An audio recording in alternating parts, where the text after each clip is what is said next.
Unpopular opinion, Quinton Dunbar could be the next Richard Sherman in Seattle.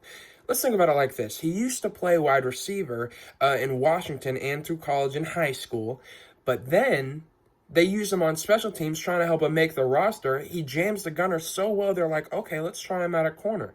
They play him at corner for the next couple of years. His hand fighting is excellent. He's great at jamming receivers. In my opinion, his biggest problem is that he's so good at jumping routes, he drops a lot of the picks because he's so focused on what's going to happen next.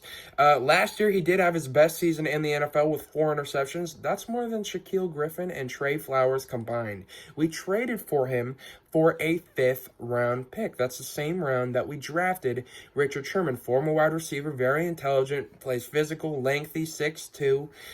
He's going to be a really good fit in Seattle down the road. Worst case scenario, he becomes a depth move, and he rotates in with Trey Flowers and Shaq. But I think he's going to be the starter after partway through this season, and definitely for next season. I think we re-sign him. I think he's a Seattle type of guy.